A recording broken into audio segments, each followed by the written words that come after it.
From JBS Studios in Greater New York, this is the JBS News Update with Teisha Bader. I'm Teisha Bader with the JBS News Update for Monday, June the 14th, 2021. We open, of course, with the dramatic and historic events in Israel. The swearing in of the 36th government to the Knesset yesterday, Sunday. At its helm, the new Prime Minister of the State of Israel, Naftali Bennett, who replaces veteran Premier Benjamin Netanyahu after his 12 consecutive years in power. It was a very close vote for the new government yesterday, but enough. 60 to 59, as one Knesset member, Ra'am's Saeed al-Harumi, abstained. Netanyahu shook Bennett's hand in a symbol of the peaceful transition of power. During Bennett's speech at the Knesset, he thanked Netanyahu for his years of service to the country. Several Netanyahu-supporting members of Knesset heckled and yelled at the new prime minister and had to be removed from the Knesset hall. In his speech, Bennett also addressed the major issues facing the State of Israel from the outside and from within. He said the external challenges we face are great. The Iranian nuclear project, which is moving towards a crucial point, the ongoing war on terror, Israel's image in the world, and the unfair treatment it receives in international institutions. These, he said, are all sizable and complex tasks. At this time, Bennett added, we are also facing an internal challenge, the ongoing rift in the nation, as we see in these very moments, referring there to those shouting over his words. The rift, he said, continues to rip apart the seams that hold us together and has thrown us, one election after another, into a maelstrom of hatred and infighting. Bennett stressed that it was time to stop the vitriol and the hate and to mend the divide, stressing that his government will work for the sake of all. Bennett noted a number of issues that will be focused on by the new government, including, he said, we will strengthen the bond between the State of Israel and the Jews of the diaspora. We will care for our brothers and sisters around the world. We will fight against the wave of anti-Semitism.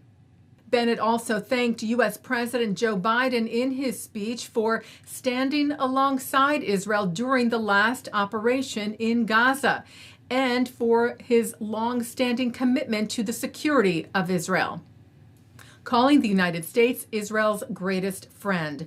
Bennett said, my government will make an effort to deepen and nurture relations with our friends in both parties bipartisan. If there are disputes, we will manage them with fundamental trust and mutual respect.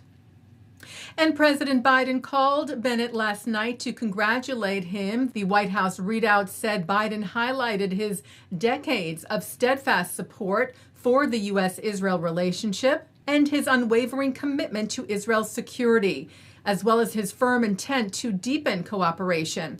The leaders agreed that they and their teams would consult closely on all matters related to regional security, including Iran.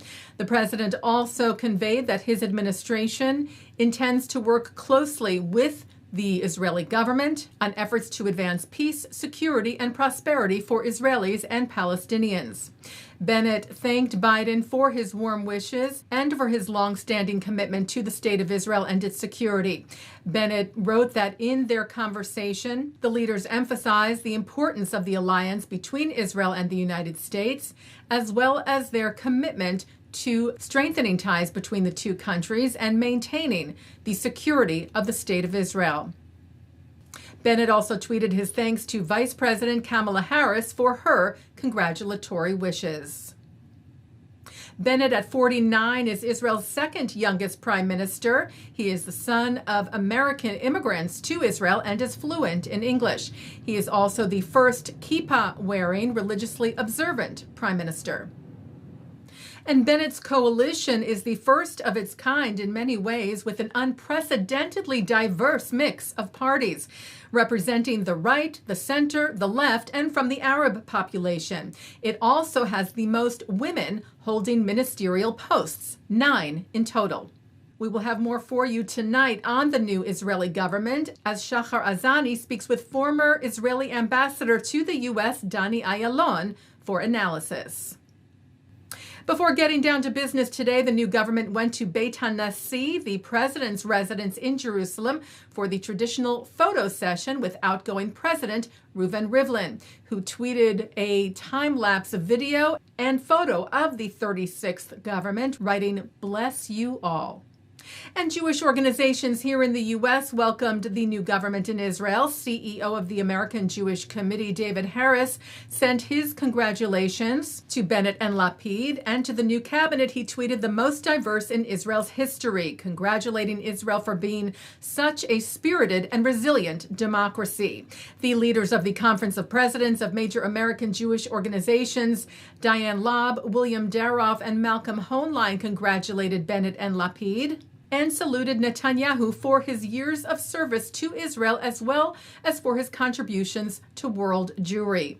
They noted that coming just weeks after thousands of rockets were launched at Israel by Iran-backed Hamas terrorists, the new government's formation demonstrates the strength and resilience of Israeli democracy, which has flourished through war and peace for more than 7 decades. B'nai B'rith International wrote, "We look forward to working with this new broad coalition government to help strengthen the Jewish state's presence on the world stage."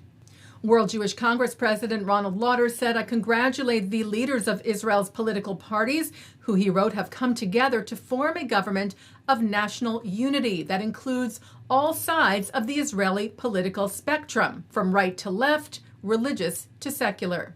Lauder said he is confident that the new government will provide Israel with stability and the same spirit of unity the people of Israel demonstrated during the recent Israel-Hamas military conflict.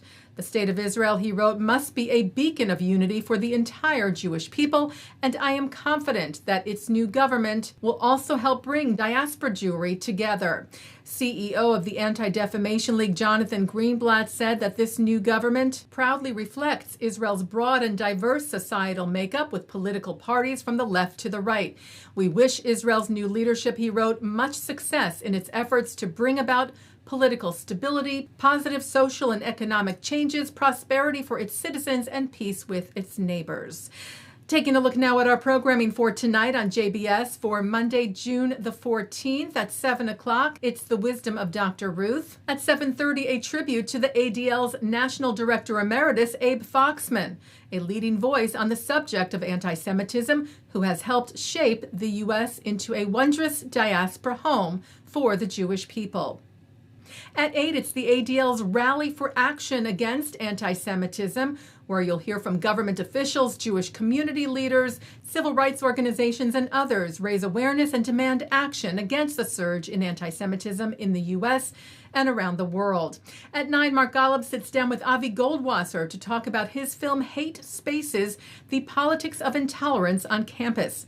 At 10, historian Simon Schama speaks at the 92nd Street Y. And coming up next, as I mentioned earlier, JBS's Shachar Azani speaks with former Israeli ambassador to the U.S., Dani Ayalon, about the swearing in of the new Israeli government headed by Naftali Bennett and the end of Netanyahu's 12 years as prime minister.